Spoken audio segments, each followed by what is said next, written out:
All right, here's a video I'm putting out to my East Coast subscribers, people who watch my video from the East Coast. This is a tulip tree, Liriodendron tulipifera, and in California we're having some serious problems.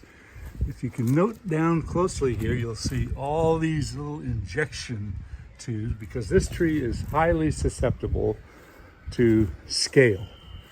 And it seems like every year now they're putting in all these tubes. There's some old ones, there's some fresh ones, and you can see a little bit of cracking. I'm not a real advocate of this kind of procedure, but that's pretty much all that they're able to do to keep the scale out of the trees.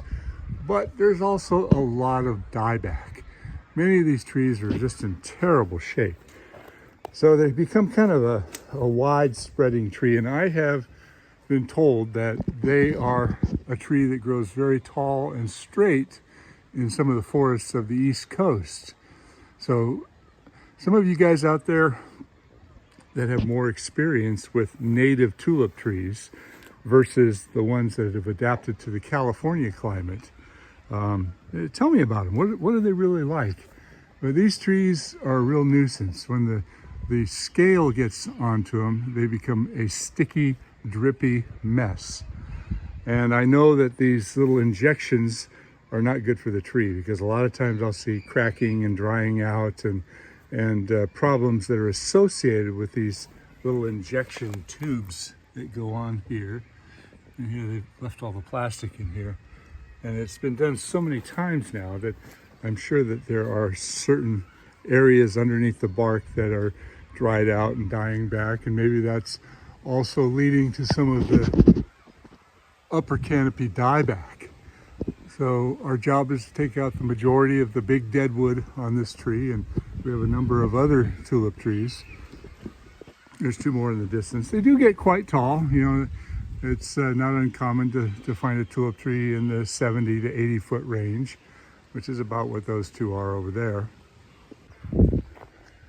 So some of these trees have got some pretty serious areas of drying out and dead branches and dead wood. You see that there's a lot of old cavities, and once again this one's experiencing the same kind of treatment to maintain the problem with the scale. Look at this. That's not safe. So at some point, this tree is going to succumb to all this decay. Actually, if they asked me, I would condemn it right now. This one looks quite a bit better. And look at that, you can see some of the flowers. Those are really pretty. I like those a lot. But I don't think that the tulip tree is a good choice for the California climate.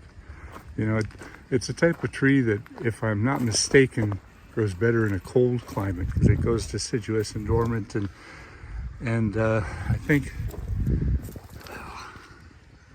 you know, I often wonder about these accumulations of little wounds for these injections where they put a systemic insecticide into the system of the tree.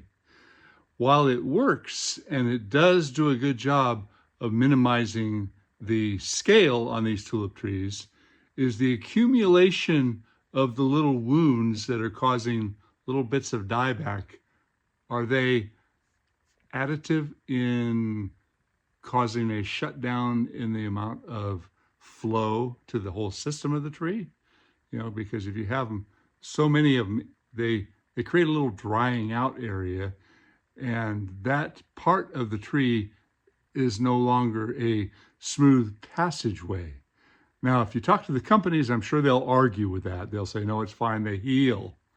But in my experience, and I've cut down trees that have had these holes all the way around, those areas have not only the hole, but a long area that dries out and spreads. So is it a temporary fix? Should it be used consistently, or is it just buying time until you have to cut down the trees? Very important thing to think about. I think in California we ought to give up on this tree.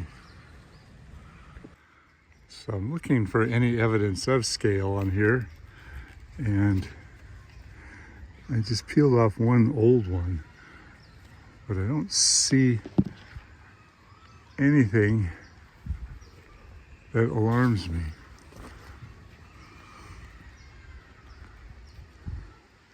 So if you live on the East Coast, here's a question. Does the cold weather and possibly the snow mean that you don't have a problem with scale?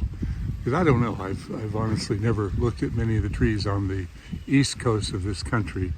I just see what happens when we import trees and they're not in their native environment.